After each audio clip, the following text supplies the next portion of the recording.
Oi, gente. Meu nome é Aline. Eu tenho uma ONG chamada ONG Jardim das Borboletas aqui no Brasil, precisamente em Caculé, no estado da Bahia.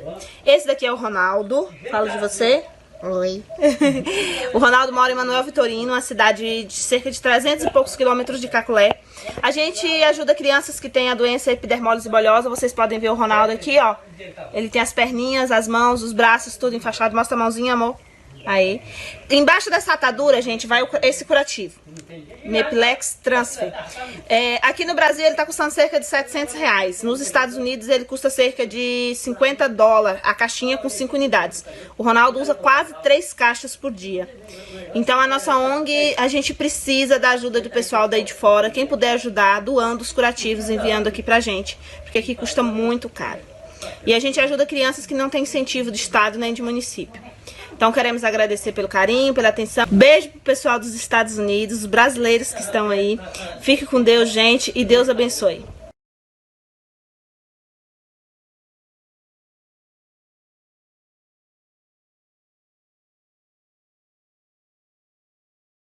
Segundo livro dos Reis, capítulo 4, versículo 42. Quem achou o texto, diga amém.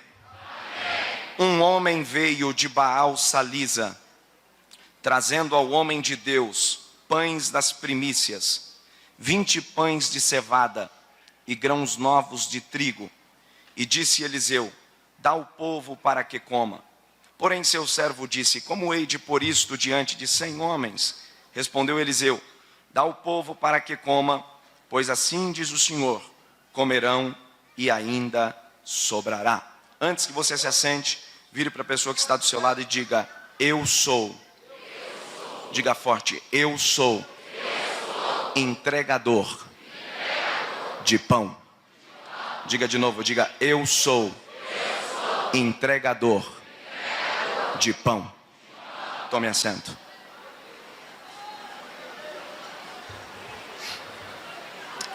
Eu sei que tá, deixa eu dar uma dica para vocês aqui, olhe para cá. Eu sei que está muito quente. Eu sou paulistano e eu imagino aqui o calor que vocês devem estar sentindo. Eu também estou sentindo bastante calor.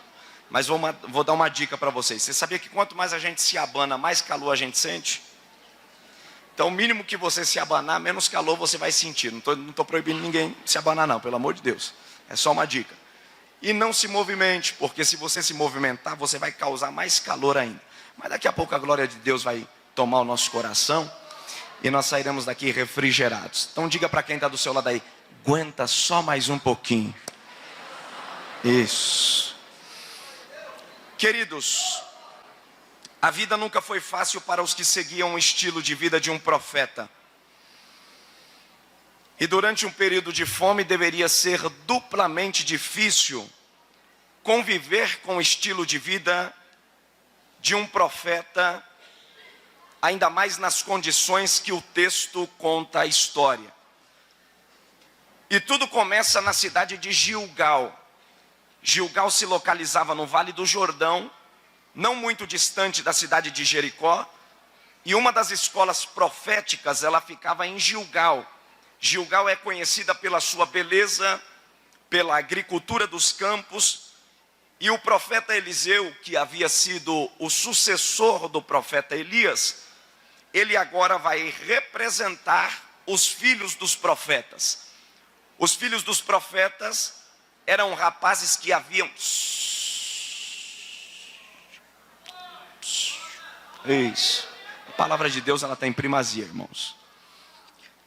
Eliseu havia recebido o ministério do profeta Elias, e por sua vez, por receber o ministério do profeta Elias, ele tem a responsabilidade de discipular os filhos dos profetas, e não só discipular, mas também ser profeta para aquele povo.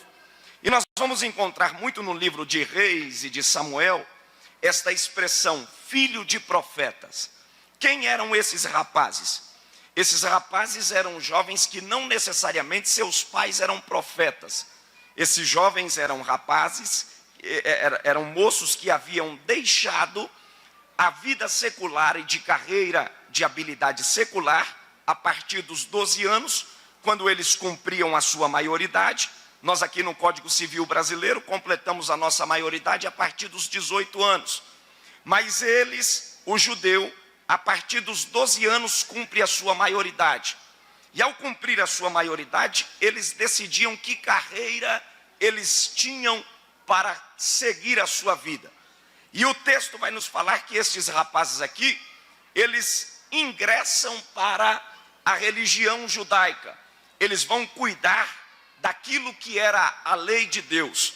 Eles estudavam a lei de Deus, que são as 613 leis do Velho Testamento. Eles liam e escreviam durante todo o dia, porque criava-se a cultura de conhecer a lei de Deus na sua íntegra, e também estudavam o Pentateuco, que eram os 5 primeiros livros do Velho Testamento. Nesta ocasião, os filhos dos profetas, por sua vez, eles eram chamados com este título, não porque seus pais naturalmente eram profetas, mas eles abdicavam das suas carreiras e ingressavam de maneira tal que eles ficavam movidos com este sentimento durante toda a sua história. E a escola de Gilgal é uma das escolas que mais recruta filhos de profetas nesta ocasião. A Bíblia chega a dizer que estão 100 alunos matriculados nesta gestão do profeta Eliseu. E um escritor chamado Kruma, ele retrata a beleza verbal da cidade de Gilgal, porque esta cidade tem infraestrutura para receber os filhos dos profetas. Os filhos dos profetas não trabalhavam em outra atividade, a não ser cuidar da agricultura, e enquanto eles tinham um tempo hábil e separavam um momento para a leitura da palavra e para o conhecimento das escrituras, eles dividiam a agricultura e dividiam certamente a lei de Deus. E um escritor chamado Kruma, ele retrata como esta cidade tinha condições para comportar a quantidade desses filhos dos profetas que dependiam inteiramente desta agricultura. Ele chega a dizer que a cidade de Gilgal é uma cidade abastada com os trigos, as cevadas são viçosas, os tesouros são grandes colheitas na época da colheita. O texto vai nos dizer que o povo tinha felicidade em ver os frutos viçosos em suas mãos, de maneira que arqueavam toda a cidade de Gilgal. A vinha era uma vinha suculenta, as romãs eram romãs graúdas. Quando se falava da cidade de Gilgal, falava de uma cidade que representava a sua prosperidade agrícola. Mas de repente houve uma mudança no cenário, e esta mudança não foi uma mudança para melhor. Esta mudança foi uma mudança radical. Esta mudança tomou conta da cidade por conta de um pecado que havia sido instalado quando Jezabel se casou com Acabe. Acabe, quando se casa com Jezabel, ele desvia-se do caminho do Senhor e infiltra em Israel o culto pagão. E por infiltrar o culto pagão, eles começam a dar cultos a Baal, que era conhecido como a entidade que dava prosperidade aos campos e prosperidade às colheitas. Quando a chuva descia, quando a água passava pelos campos, Jezabel estimulava os seus profetas para que dessem graças a Baal, pois Baal era o causador daquela grande colheita.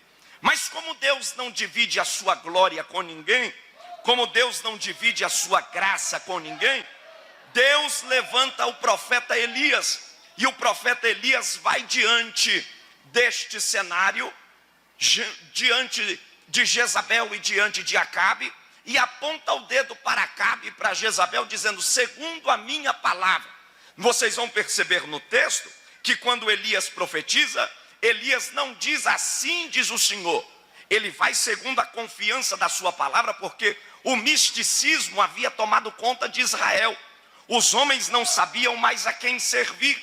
As pessoas estavam duvidosas se de fato o Deus de Israel era o Deus da prosperidade agrícola, ou se Baal era o Deus que mandava a grande frutificação aos frutos da terra. Mas Elias se abusa com aquela circunstância, aponta o dedo para Jezabel e para Acabe frente ao palácio e diz: segundo a minha palavra, não vai ter chuva e nem tampouco orvalho. Porque tudo que Deus está procurando é alguém que não tem medo de falar a verdade. É alguém que tem autoridade, alguém que é imbuído de coragem. E aí Elias vai, aponta o dedo para Acabe e para Jezabel e diz: não vai ter chuva e nem tampouco orvalho. Deus cerra o céu e esta seca, ela vai se espalhando em todo Israel. Quando Elias é tomado ao céu e Eliseu se torna o seu sucessor, Eliseu aqui por sua vez, ele é o príncipe dos profetas. Nessa escola de profetas havia passado muitos profetas. Os historiadores dizem que nessa escola passou Obadias, passou Amós, passou entre outros profetas, mas este era o momento de Eliseu. Eliseu no Velho Testamento, ele é tido como um tipo de Cristo, porque ele não é só apenas um profeta, ele exercia a unção e a autoridade do discipulado. Mas quando a estiagem chegou, este comentarista que chega a dizer que esta cidade que era viçosa nas carroças de espigas, nas romãs que eram graúdas, que arqueavam com os pesos dos frutos, as árvores, agora o povo começa a sofrer. O povo sofre o dano da estiagem. A estiagem se estendeu pelos campos, tomou conta das campinas, a ferragem daqueles trabalhadores, a foice daqueles que trabalhavam na colheita, agora estava pendurada na cabana das paredes, e havia uma grande tristeza em Gilgal. Havia um cenário de morte. É muito ruim você olhar para um lugar visitado pela prosperidade, que outrora era um lugar que tinha agricultura viçosa e que de uma hora para outra foi tomada pela miséria, pela fraqueza e pelo fracasso. Mas o texto vai nos dizer que os filhos dos profetas permaneceram na cidade. A crise é tamanha que Eliseu vai até a casa da sunamita que mora em Gilgal e diz para ela: retira-te daqui para que a crise não te apanhe. O teu último subsídio você não perca aqui nesta cidade. Mas os filhos dos profetas não tinham para onde correr. Eles precisavam habitar em Gilgal, porque eles haviam aberto mão das suas profissões. Eles haviam aberto mão daquilo que era a carreira de habilidade pessoal, em detrimento de trabalhar para o ministério e para a sua religião. Vocês bem sabem que a fome, ela causa no indivíduo uma sensação de insatisfação. Eu nunca vi ninguém com fome feliz. Eu já vi um pobre feliz, mas alguém com fome, a pessoa não tem condição de ter felicidade, porque a fome, ela traz ao indivíduo um estado de necessidade.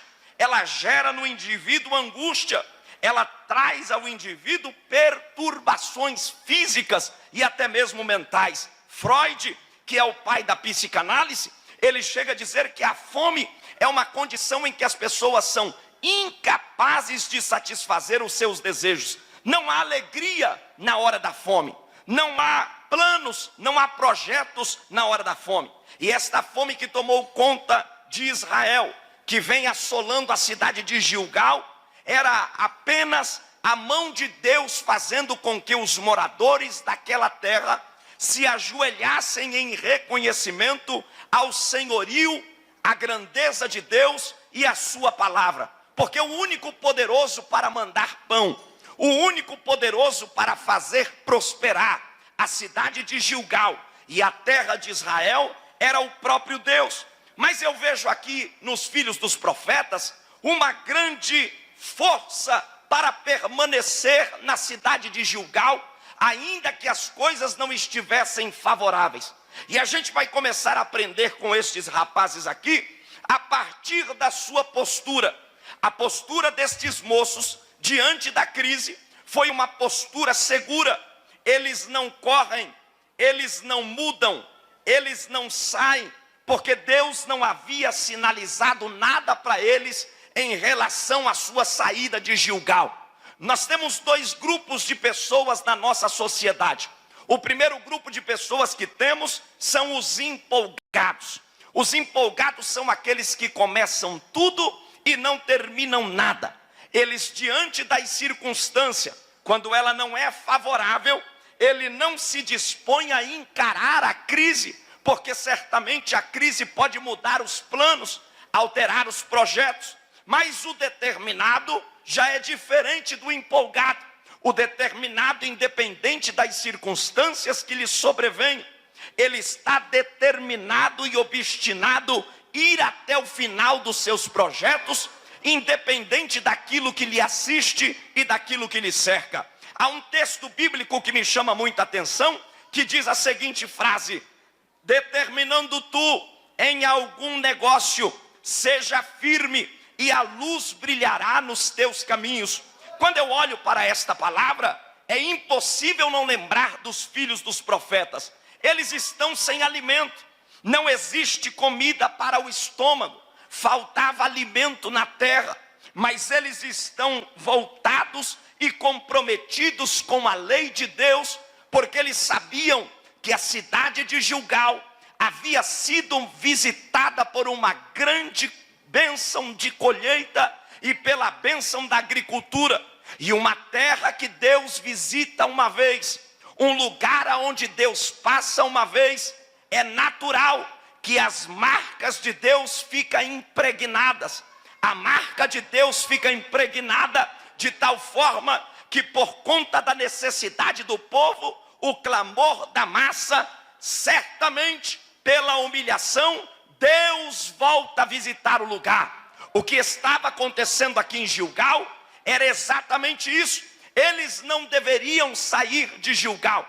O que eles precisavam fazer era se manter nesta cidade e aguardar até que Deus lembrasse deles novamente, e assim como havia sido no passado, eles recebessem uma manifestação de prosperidade nas suas colheitas.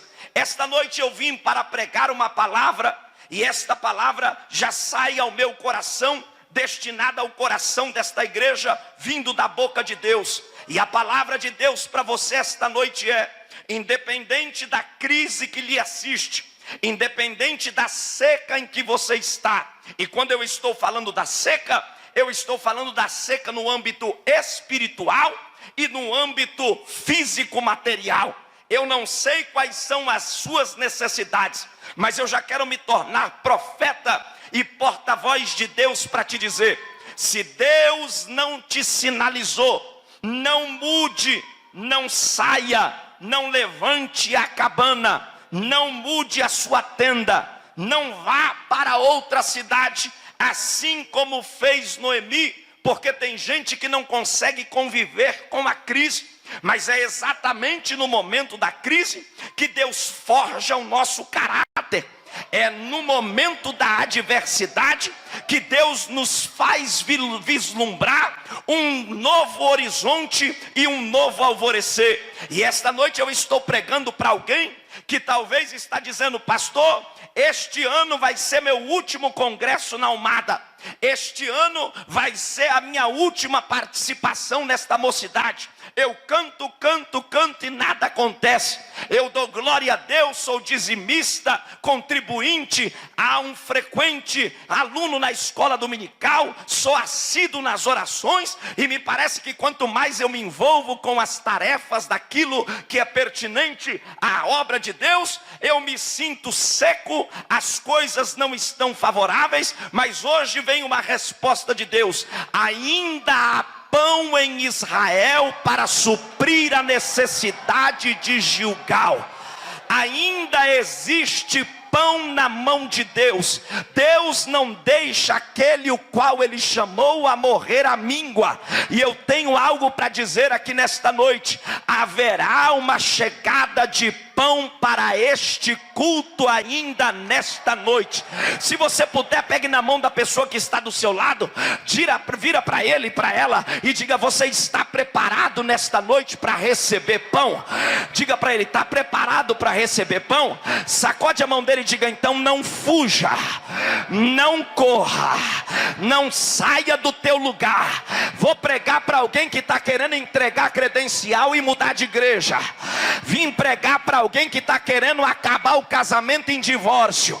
Vim pregar para alguém que está querendo pegar as malas e fugir do país por causa do cenário da fome. Deus me trouxe aqui para te dizer: se eu não te sinalizei, abaixa as malas. Ainda que a terra não prospere, ainda que não tenha fruto na videira, ainda que as vacas nos seus currais não dê as suas crias, ainda que falte prosperidade no campo, Deus não depende da agricultura para te fazer chegar. Deus não depende de homem e nem de Deus não depende nem de meios terrenos para te fazer chegar. Se não tiver no Brasil, Deus manda de fora. Se não tiver de fora, Deus traz da boca do corvo. Se não tiver da boca do corvo, tem na casa da viúva.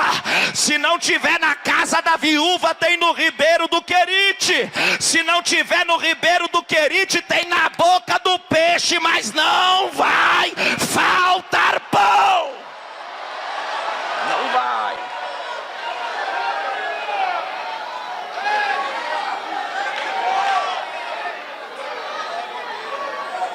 Mas todos aguardavam a visita de Eliseu.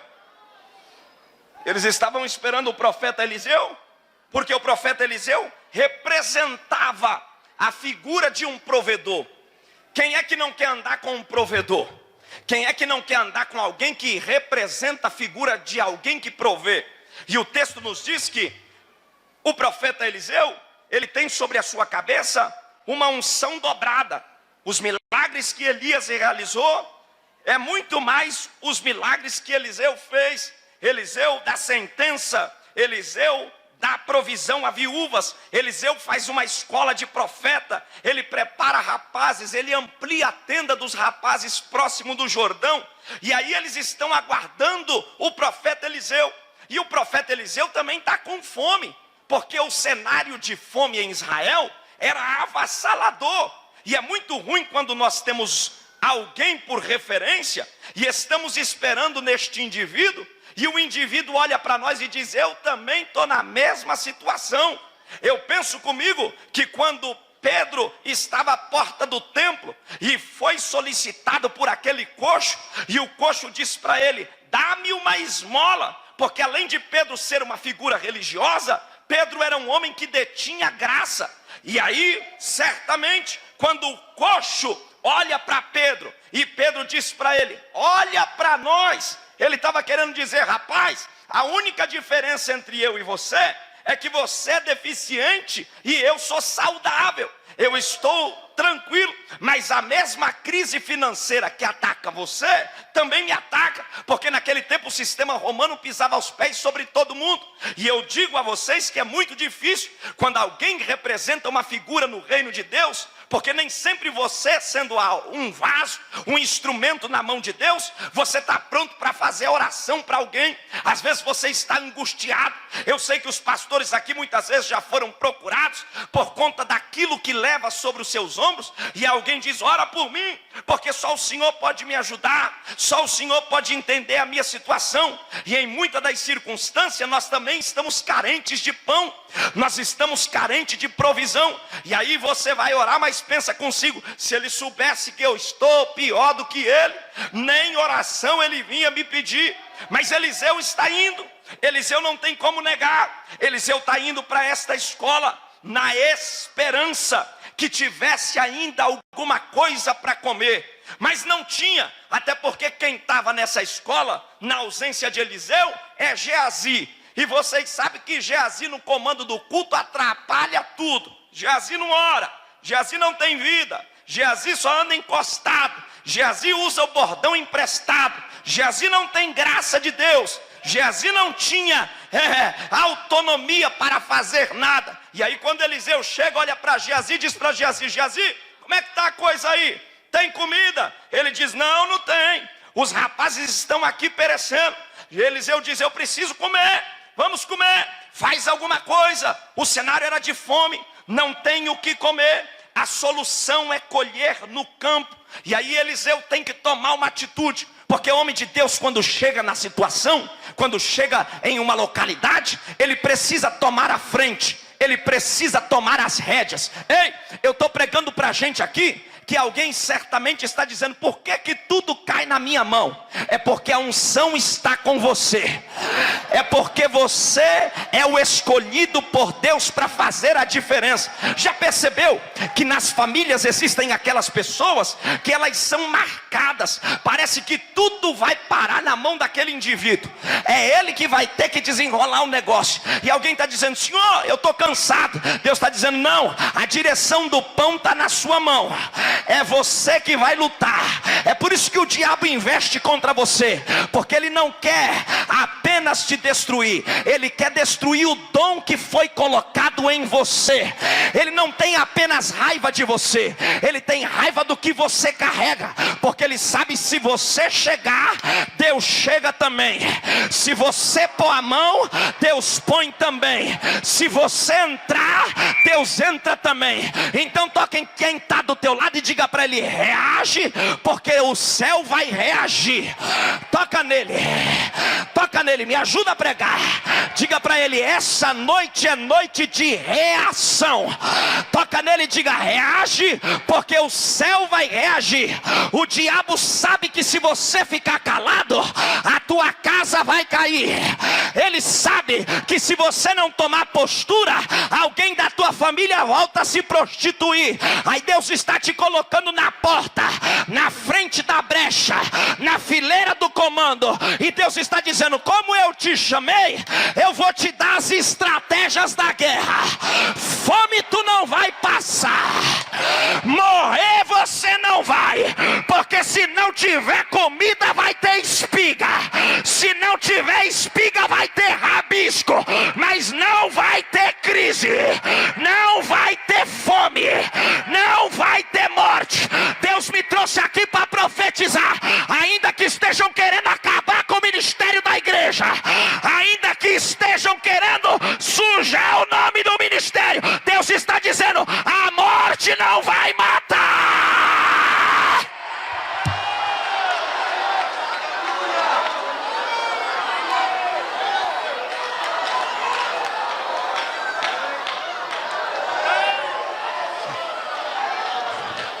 Pega na mão de quem está do teu lado aí, toca nele, segura a mão dele, segura a mão dela. Diga: tem estratégia nessa fome. Diga, tem muita fome. Sacode a mão dele, diga: tem muita fome, mas vai aparecer alguém com pão. Toca nele e fala: vai aparecer alguém com pão. Diga para ele: tem alguém que você ainda não conhece. Sabe qual é o problema? O problema é que muitas vezes a gente fica esperando no nome.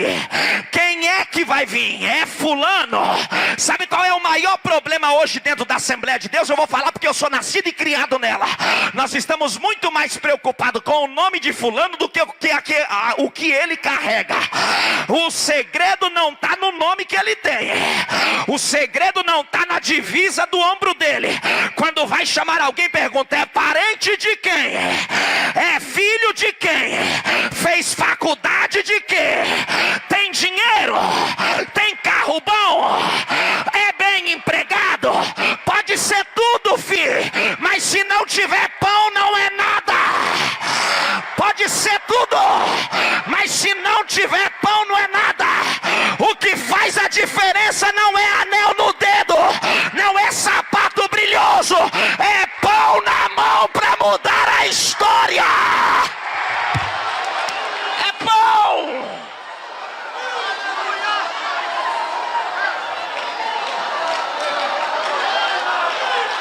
E eu quero perguntar aqui: quem trouxe pão? Cadê? Só os que trouxeram pão. Cadê? Levanta a mão, levanta a mão.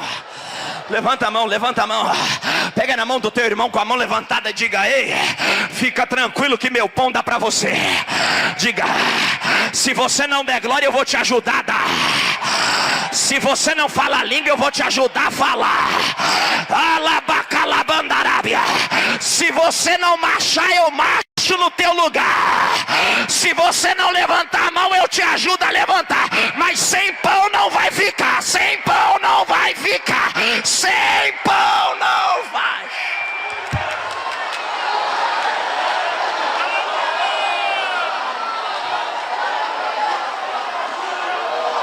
sem pão.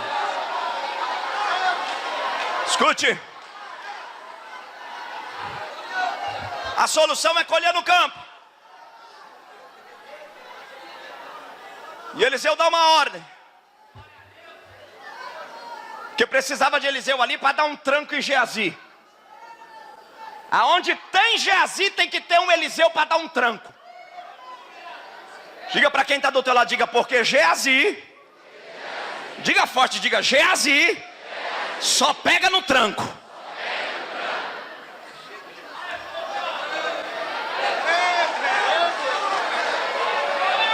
O que tem de crente Geazi?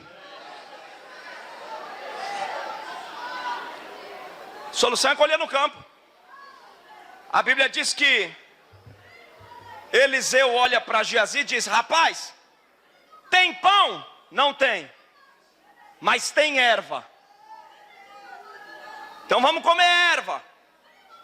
Manda alguém ir para o campo colher erva. Irmão, olha para cá. O cenário aqui é um cenário de desolação. Eu quero que vocês entendam que essa fome aqui, ela já durava há anos. Ela cresceu de forma avassaladora a tal ponto que os filhos dos profetas almejavam comer ervas, porque já não tinha mais espiga. E esse cenário aqui que eu estou lendo a vocês, ele retrata exatamente o cenário do modelo de igreja dos dias de hoje.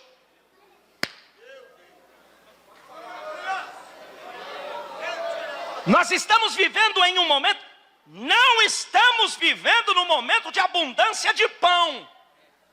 Nós estamos vivendo um momento de crise de valores, crise de pão, crise de cristianismo verdadeiro, crise de uma fé fervorosa. Estamos, e aí alguém está dizendo que o Brasil está passando pelo maior avivamento. Não, a gente está passando por uma onda de mover perigoso. De crentes que não estão cheios, mas inchados. Que sustentam seu próprio ego. Que chacoalham o seu próprio orgulho. Mas não tem pão. E Eliseu disse, vai até o campo, e já que não tem pão, colhe a erva. Colhe a erva para que mate a fome dos 100 rapazes aqui. E Geazi mandou um rapaz, e vai um moço lá, a fome é tão grande, que enquanto ele vai no campo, ele não tem o tal discernimento para fazer a colheita.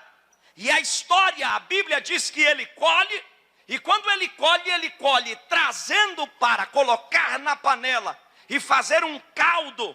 Ele traz uma planta chamada colossíntida. E o problema é que não era para ele trazer a colossíntida.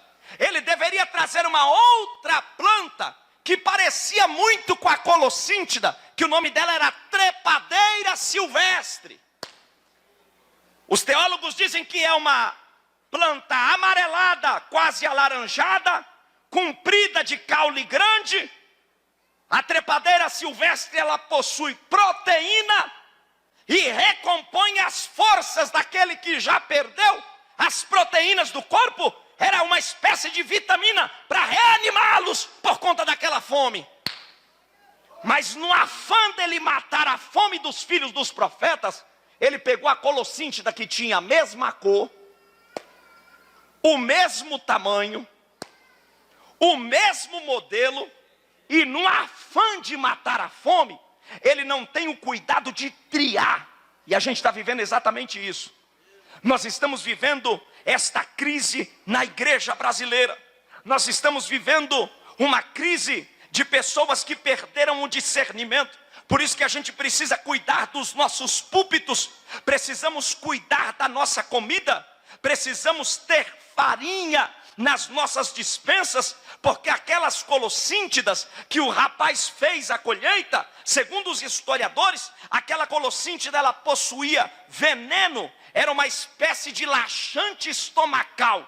Agora pense vocês comigo, uma pessoa que está com fome há mais de uma semana, sem tocar comida na boca, quando come algo para matar a fome, ao invés de comer algo que vai ser produtivo, que vai suprir, que vai repor, ele come laxante intestinal.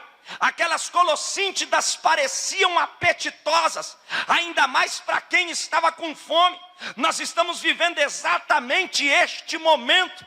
Nós estamos vivendo este momento de pessoas, principalmente de obreiros e de gente que quer, neste afã de atrair as massas, porque hoje o evangelho, para muitos estão assim, aquilo que for bom a gente coloca na mesa e não tria a qualidade do produto e sai distribuindo, porque na fome ninguém vai escolher o que comer. Eu nunca vi ninguém na fome fazer regime, o que põe na mesa come.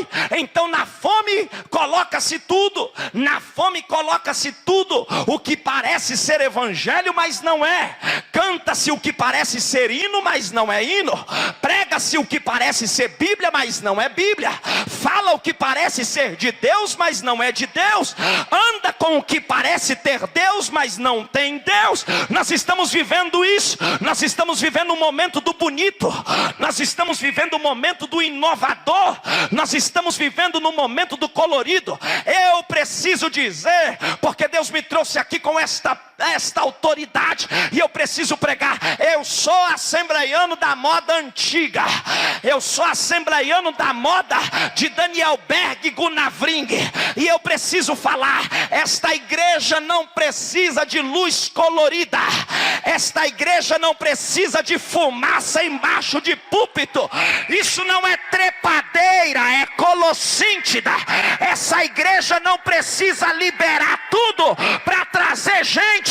Esta igreja não precisa de sal grosso. Essa igreja não precisa de rosa ungida. Esta igreja não precisa de água benta. Essa igreja precisa de farinha para tirar o veneno.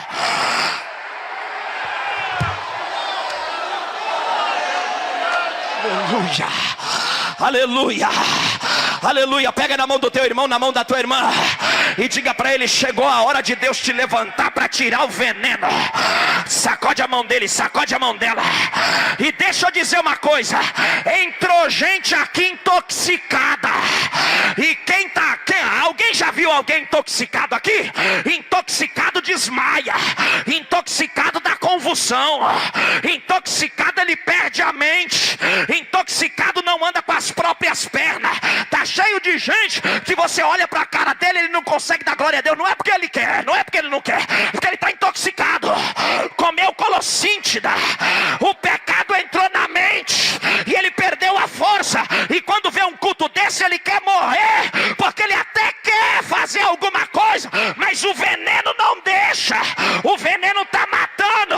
Mas hoje o Espírito de Deus trouxe um doido aqui com farinha. Com farinha. Vai passar farinha. Deixa eu pregar, porque o Espírito de Deus me trouxe aqui para pregar. A morte não vai matar. Esse lugar é lugar de vida.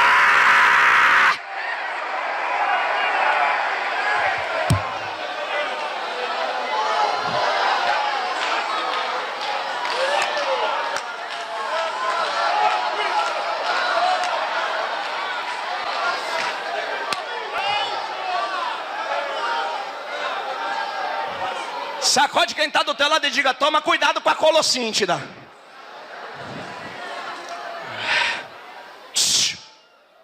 Olha para cá. Olha para cá. Deus está dizendo para alguém aqui: tira a colossíntida lá da tua rede social.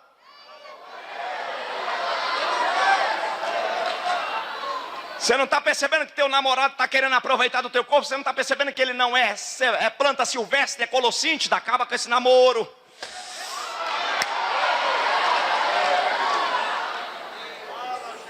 Está na cara. É só olhar. Mas o problema é que a fome não deixa. Você sabia que a fome cega?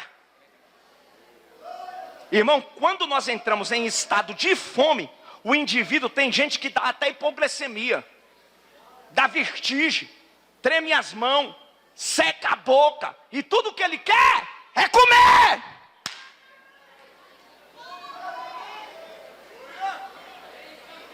Mas não adianta comer veneno.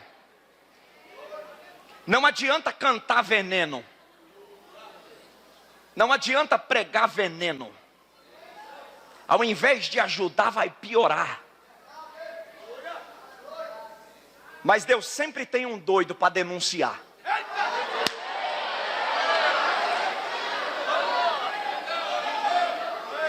Olha para cá. O que colheu não viu. O que cozinhou não viu. Olha como é que a planta foi entrando. Ela saiu do campo. Ela passou na mão de quem colheu. Passou na mão de quem cozinhou. E Geazi aqui era perito na plantação. Ô Geazi, você não está percebendo que está entrando planta errada? Você não está percebendo que a planta está errada lá na casa? Olha o cheiro subindo. Olha o cheiro. Mas é só quem tem sensibilidade. Porque tem gente na igreja que não tem sensibilidade. Eu não sei se na hora de servir alguém comeu e sentiu o gosto diferente. Eu não sei se alguém comeu e provocou. Eu não sei se alguém desmaiou, mas a Bíblia diz que alguém denunciou, gritou: tem morte!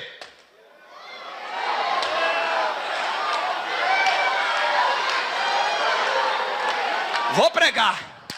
Irmão, Deus não precisa de muita coisa não. Se Deus levantar pelo menos um doido aqui.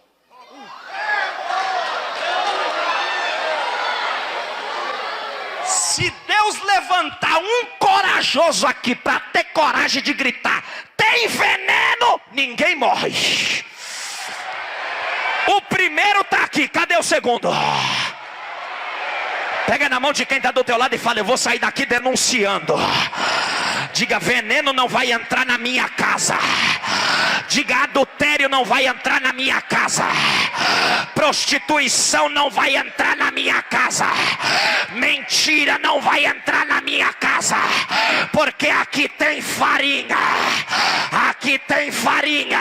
E o Espírito de Deus me diz que essa mocidade tem farinha. Ei, você... oh glória. Oh glória. Vou descer aqui, dá licença, pastor. Oh glória, eu estou sentindo aqui que essa mocidade tem farinha. Essa mocidade tem farinha.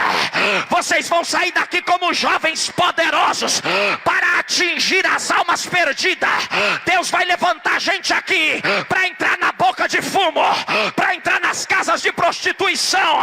Aonde tiver alguém querendo receber farinha, pega ela aí agora. Pega agora. A glória vai tomar este lugar. O Espírito vai encher. Recebe agora.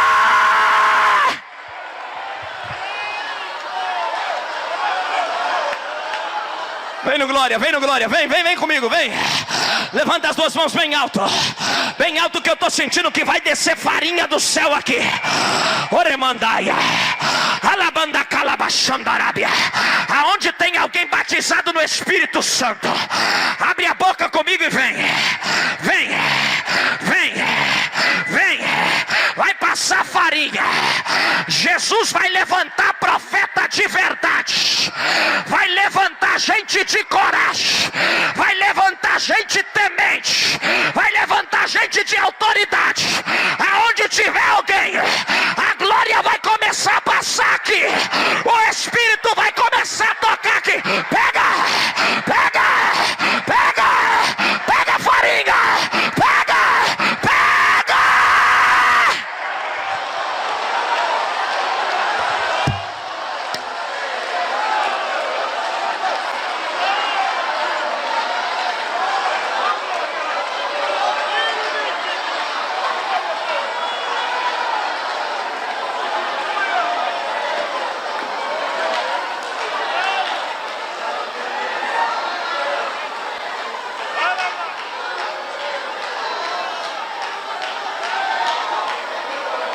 Remanara Baixaia.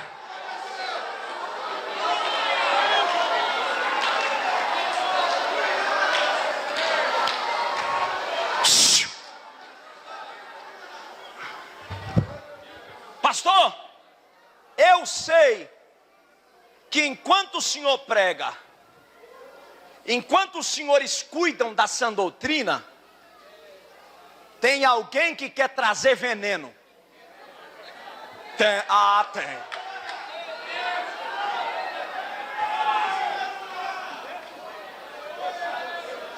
Eu já fui pastor, ainda que por pouco tempo, pastorei uma igreja por 3 anos.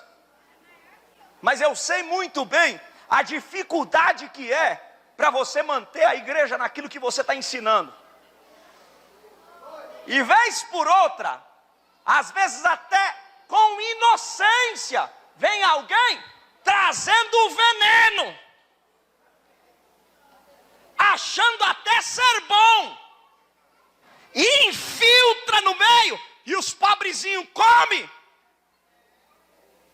e sofre o desarranjo da doutrina.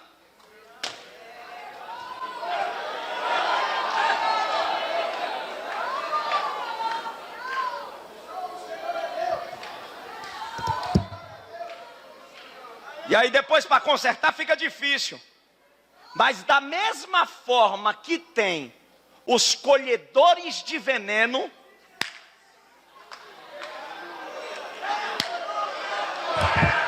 tem os denunciadores do veneno.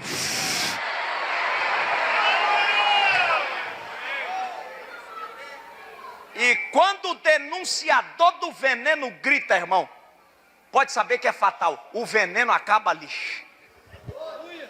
Porque tem farinha. Tem farinha. Tem farinha. E quando a farinha chega, irmão, não precisa matar, não precisa tirar, é só jogar farinha.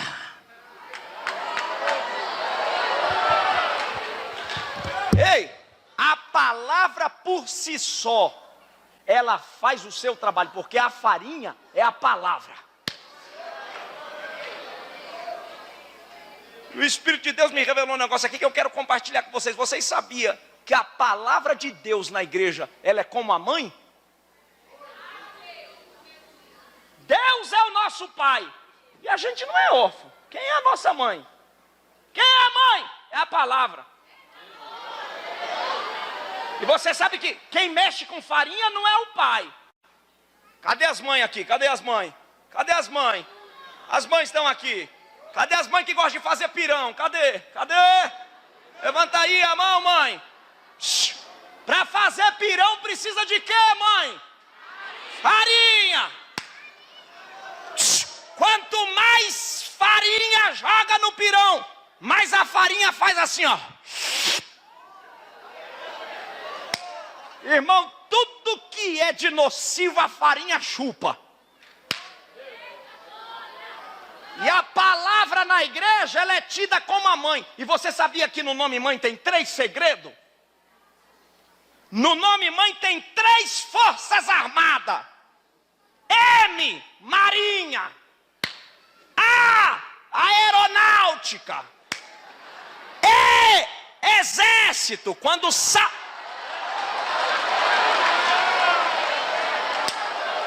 Satanás vem para matar a igreja, a mãe aparece com a farinha. Se Satanás vir pelo ar, a aeronáutica de Deus vem voando com os seus anjos.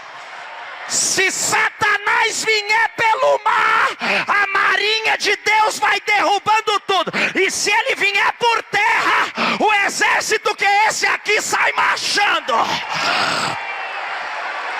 Palavra.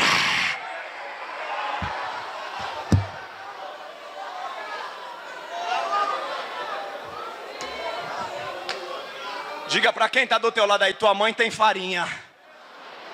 E tua mãe é a palavra. Anda com ela, que a morte não te pega. Ei.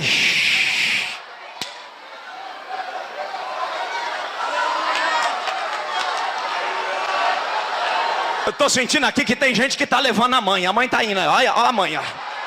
Olha a mãe, quem trouxe a mãe? Quem trouxe a mãe? Quem trouxe a mãe? Levanta a mãe. Levanta a mãe, levanta a mãe. Olha a mãe aí, ó. Olha a mãe palavra. Olha a mãe farinha. E o Senhor está dizendo, avisa que a minha palavra vai trabalhar para desintoxicar aqui agora. Quem quer receber o poder da palavra, porque foi pela palavra. Jesus não ficou brincando e nem batendo boca com Satanás. Satanás chegou e disse, ei, se tu é filho de Deus, te lança daqui. Jesus disse, a palavra diz, não tentarás ao Senhor teu Deus. Satanás disse, ei, se tu é filho de Deus, faça com que estas pedras se transformem em pães. Ele disse, ei, nem de pão vive o homem, mas da farinha, da farinha, da farinha.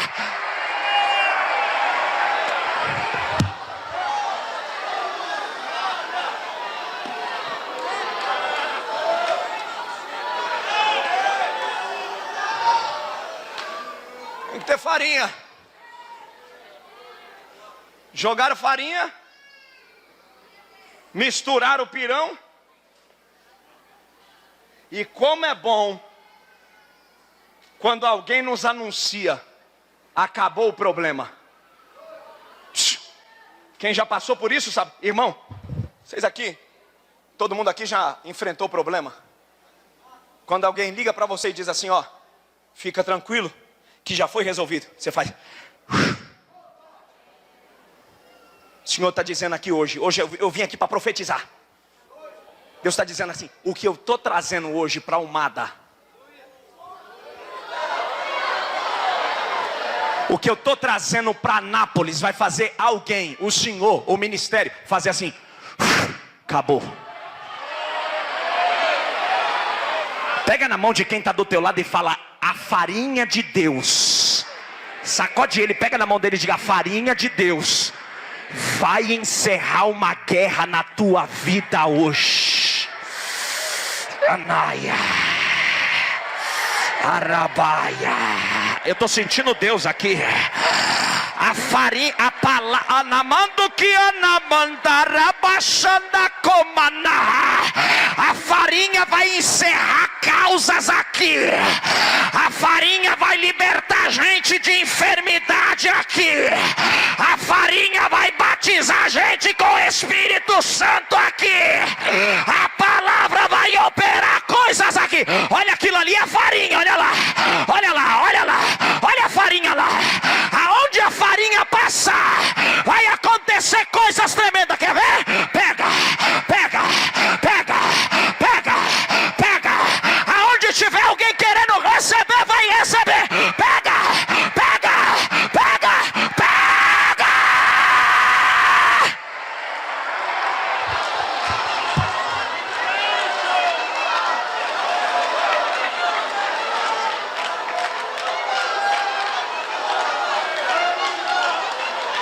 Eu vou deixar quem quiser adorar por um minuto. Vamos levantar a nossa mão. Levanta, levanta. Vamos dar glória, vamos. Abre a boca, vai, glória. Glória, glória, glória. Jesus vai começar a renovar aqui. Alamanda. Em 10 segundos vai descer uma panela de farinha aqui. É a palavra. Ela vai agir aqui agora.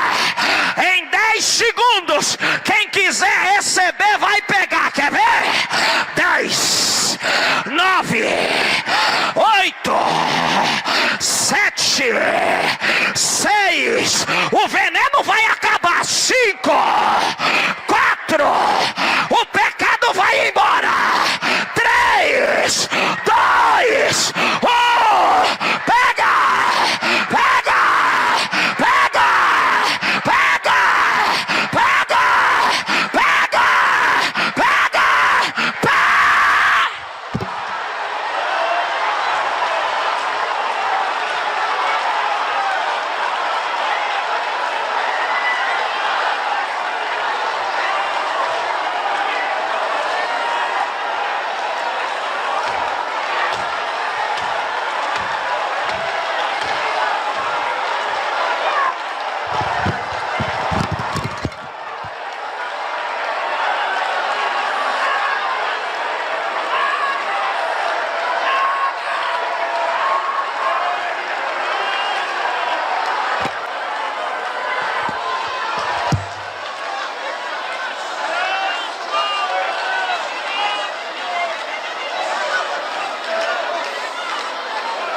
Meu Deus, está muito forte aqui.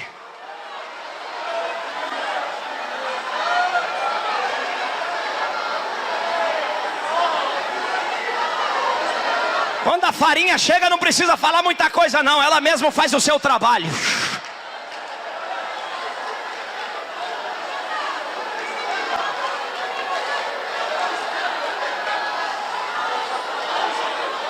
Mas escute,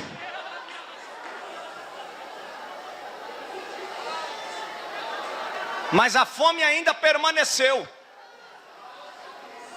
a fome ainda continuou. Por que a fome continuou? Porque Deus precisava revelar que em meio àquela crise, Ele ainda tinha alguém com pão.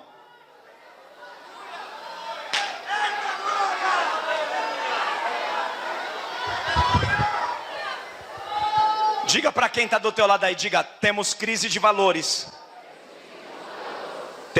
Temos crise de identidade.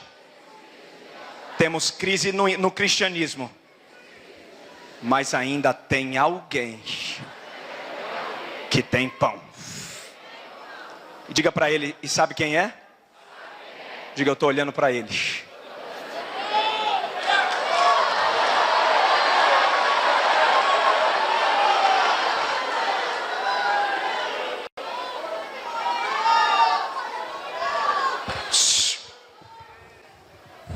Olha o que a Bíblia diz. Eliseu jogou a farinha. O trabalho de Eliseu, porque se Deus quisesse matar a fome com aquela farinha ali, Deus matava. Deus é Deus. Se Deus sarou o veneno, que era o mais terrível, Deus não podia matar a fome com aquela farinha e produzir pão ali? Ele podia, mas Ele queria revelar alguém. E quando Deus quer revelar alguém, Ele sacode a terra. O Senhor está te dizendo aqui pela minha boca, ninguém te tira da minha mão.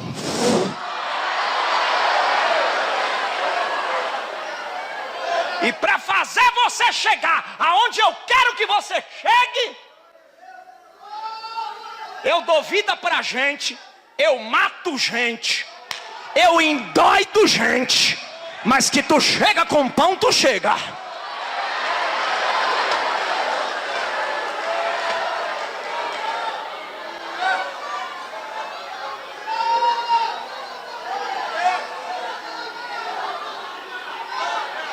Aí quando eu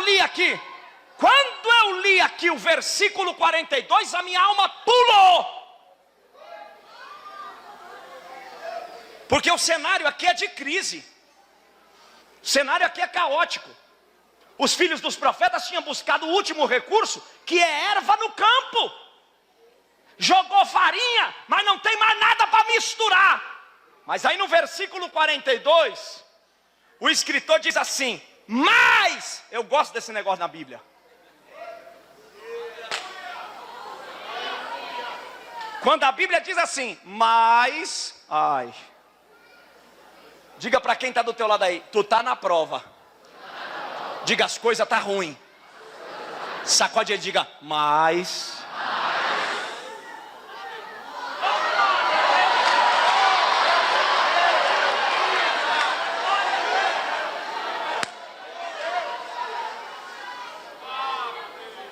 O escritor diz, mas quando diz assim, aí ele diz, em tradução, tem umas que diz mais, em outras diz, eis, e a outras diz, de repente, não importa, o sentido é o mesmo. Veio um homem.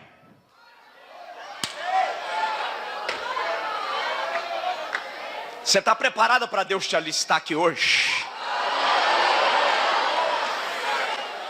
Diga para quem está do teu lado aí, já trouxe a roupa da condecoração? Pergunta para ele aí. Pergunta para ele, já trouxe a farda para se apresentar? Porque hoje é dia de ser recrutado.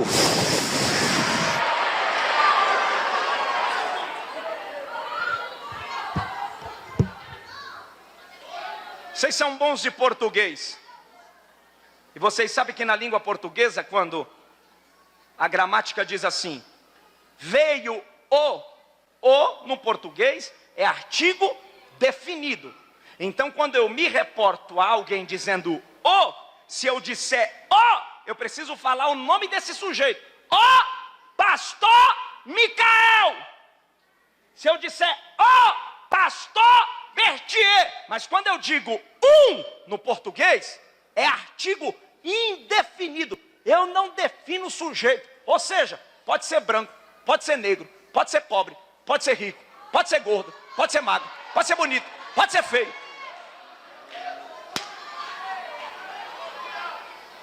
A graça do evangelho é que quando Deus vai nos escolher, os méritos da escolha não é como eu falei no começo.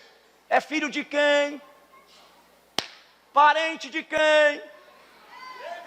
Tem dinheiro? Porque o que você vai fazer, pouco importa seu nome. O que você vai fazer, a diferença está no pão que tu vai levar.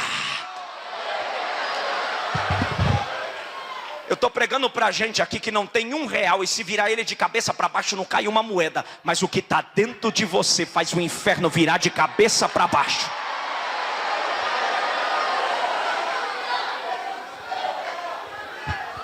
Tudo que Deus procura é alguém com um pão.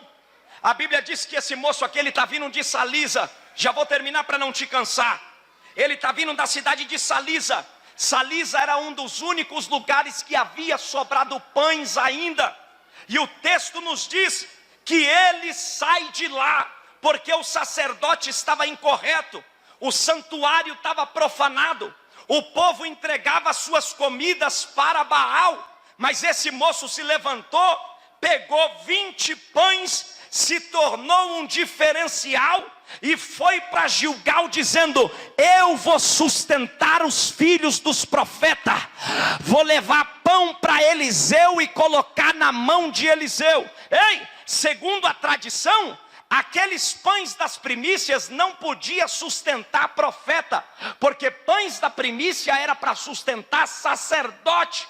Mas diante da necessidade, a história diz que quem cuidava da lei de Deus, ainda que não fosse sacerdote, também tinha direito de participar do pão da colheita. Ei, quando você cuida do que é de Deus, até o que não é para vir para sua mão vem.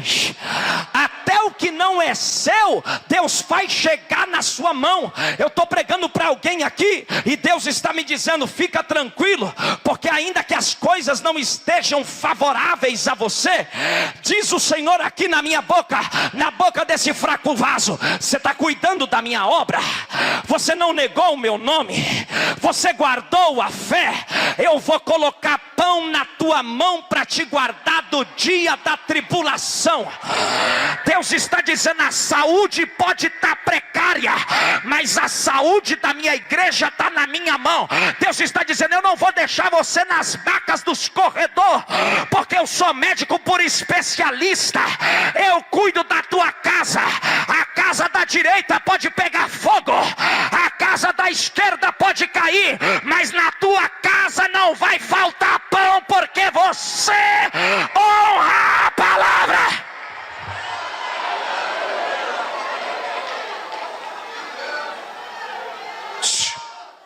Olha para cá. E sabe quem é que Deus estava procurando aqui? O entregador de pão. A primeira lição que a gente vai aprender aqui: esse homem que é entregador de pão, ele não tem nome. E se tem alguém aqui que tem nome e está preocupado com ele, essa palavra não é direcionada a você. Eu não vim aqui pregar para quem tem nome, eu vim pregar aqui para anônimos do pão.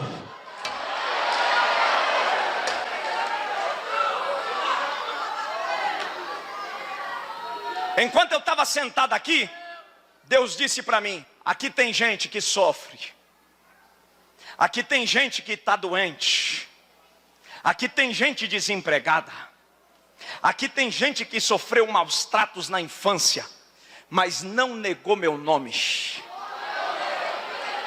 Aqui tem gente que tinha tudo para estar no baile, no carnaval. Aqui tem gente que tinha tudo que para se entregar para prostituição nas mãos de Satanás e está fazendo folia esses dias todos de carnaval. Mas porque você ama o pão que foi entregue a você, você está aqui zelando da grandeza do evangelho.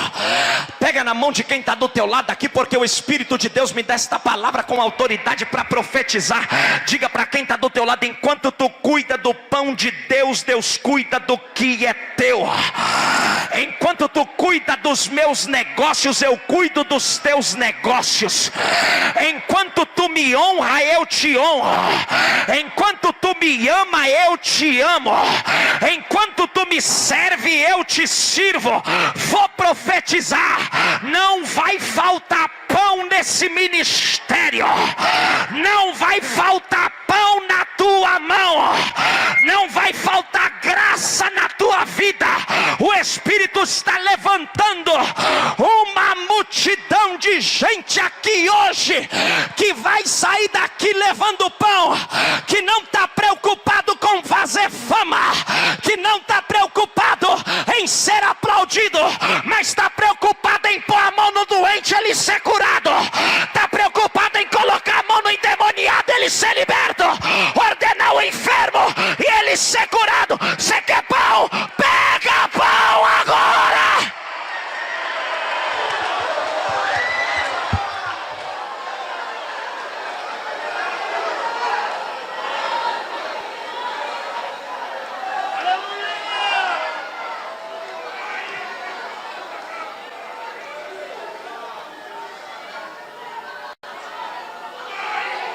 Aleluia.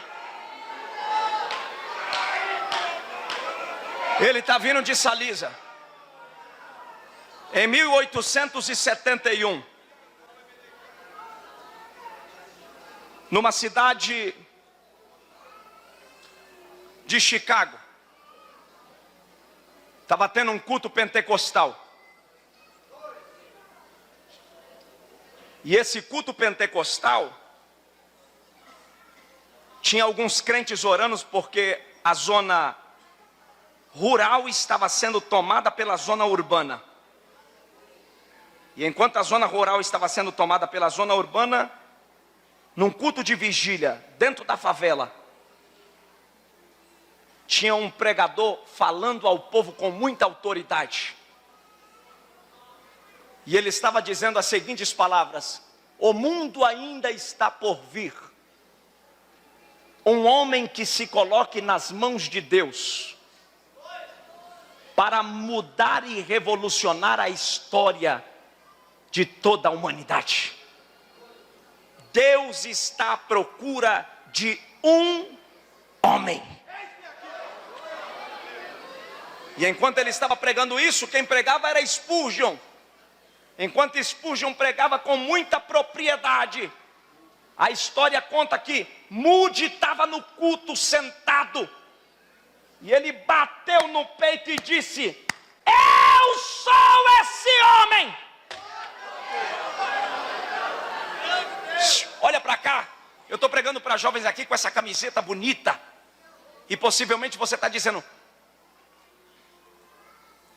talvez eu nunca vou ser enxergado pelo ministério. Talvez ninguém na minha casa nunca vai me reconhecer. Mas Deus está dizendo para você aqui nessa noite: não te preocupa com o que as pessoas pensam ao teu respeito. Porque o que vai fazer a diferença não é o nome que as pessoas vão te dar, mas é o pão que está em você. Se você entender que o pão que está em você vai fazer a diferença, você vai sair de onde você está e você vai voltar para Gilgal, porque Gilgal é o lugar de refazer as forças. Esse moço, ele sai de Salisa, ele pega 20 pães. Deixa eu falar a vocês aqui para terminar: 20 pães na mão de 100 rapazes era muito pouco. Os rapazes eram adolescentes, a partir de 12 anos, os filhos de profeta. Você acha que 20 pães vai matar a fome de 100 garotos? Jamais. Mas ele não estava preocupado com a quantidade que ele tinha. Ele sabia que ele estava se deparando com um profeta, e a partir dali ele vai ser um entregador de pão na mão do profeta Eliseu, para que aquele pão fosse o suficiente para prosperar, e a partir da chegada daquele pão não tivesse mais fome. Deus está dizendo: tudo que eu espero de você é você começar a valorizar o pão que está na tua mão. Como eu valorizo, pastor? Deus está dizendo: valoriza esse hino que você canta, valoriza esta oração que você faz, valoriza essa brasa que está na tua cabeça, valoriza essa espada que está na tua mão. Existem momentos que nem sempre você vai ter alguém para bater no teu peito e no teu ombro e te dizer: você é o cara. Não é sempre, porque quando batemos no peito e dizemos isso, é quando as coisas estão favoráveis. Mas quando as coisas não estão favoráveis, a gente não bate no peito de quem é provado e diz: ei, você é o cara. A gente diz: não, não fica assim, você vai continuar, é natural. Mas quando entendemos que o que está na nossa mão é o suficiente para revolucionar a cidade, quando entendemos que o que está sob os nossos cuidados é o suficiente para granjearmos para Cristo muitas almas, nós não nos preocupamos com o que as pessoas falam. Ei, Deus está dizendo: tapa os ouvidos para os complexos inferiores, tapa os ouvidos para aqueles que vão te desestimular, tapa os ouvidos para aqueles que desacreditam na tua chamada. Pega teu pão, olha para o teu ministério, olha para a tua chamada e diz: se eu cheguei até aqui, eu não caí de paraquedas, e se eu vim até Salisa, eu vou chegar até Gilgal. Se eu cheguei até, eu vou para Gilgal. Termina agora. Porque se precisa de entregador de pão em Gilgal? Porque Gilgal precisava de um avivamento na agricultura. Gilgal era o lugar que tinha sido a terra dos acontecimentos. Gilgal foi a base de operação depois da travessia do Jordão. As 12 pedras foram estabelecidas ali. Josué liderou o seu exército dali. Samuel se apartou de Saul em Gilgal. Davi passou por Gilgal. O anjo do Senhor subiu em Boquim, desceu em Gilgal. Eude abateu Eglon em Gilgal. Eliseu partiu, mas antes de Eliseu partiu e separou de Elias, mas antes de Elias subir na carruagem de fogo, se separando de Eliseu, que Eliseu parte, Elias passa por Gilgal. E eu não entendo como tem gente que não quer passar pela terra da experiência. Porque Gilgal na vida de quem está levando pão é o lugar onde Deus vai te marcar. Porque Deus não vai marcar você onde as coisas estão favoráveis. Deus vai marcar você na fome. O seu ministério não vai ser aprovado com gente batendo nas tuas costas e nem com a almofadinha em você. Você vai ser aprovado na beira do rio secando. Você vai ser aprovado quando o querite acaba. Você vai ser aprovado quando todo mundo te deixa, quando o teu Gilgal seca, quando as ervas acabam, quando a seca vem. E aí você é valente e diz: está tudo seco. Ei, porque crescer aonde todo mundo está crescendo é bom. Fazer nome aonde tudo é favorável é bom. Agora eu quero ver você fazer o caminho inverso da operação. Esse moço podia ficar em Salisa. Ele disse: não, eu vou levar o que eu tenho, porque eu sou entregador de pão. E eu sei que o que eu levar para Gilgal, a partir desses, a fome acaba.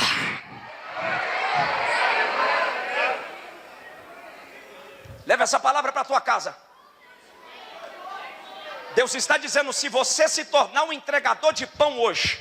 E para que é um entregador de pão? Para que serve? Para atingir os lugares secos.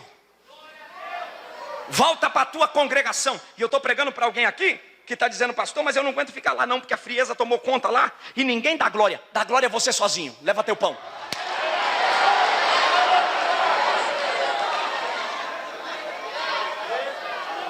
Pastor, eu vou entregar a minha mocidade, porque o relatório é baixo, ninguém quer cantar. Deus está dizendo, não, faz a operação inversa, você não é entregador de pão?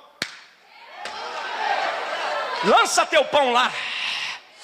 Porque depois de muitos dias você vai ver o Gilgal borbulhar, borbulhar, borbulhar. Levanta a mão que eu vou profetizar, já vou terminar esta palavra. Levanta a mão, levanta a mão. Aonde tiver fome, aonde tiver crise, os entregadores de pão vão sair agora, entregando pão, e você vai começar agora. A palavra já vai acabar, mas eu queria que você colocasse a mão no ombro de quem está do teu lado e fala: eu divido o meu pão. Diga, o que está em mim de Deus para você, recebe agora. Aonde tem alguém batizado com o Espírito Santo, divide aí o pão. Divide o pão aí, divide o pão, Peterson. Divide o pão, divide o pão. Divide o pão, divide o pão. Divide o pão, divide o pão. Divide o pão, divide o pão. Cadê os entregadores de pão aqui? Cadê os entregadores de pão? Olha lá. Olha lá. Olha lá. Olha lá, aqui tem. Ali tem, olha lá. Aonde tiver alguém, pega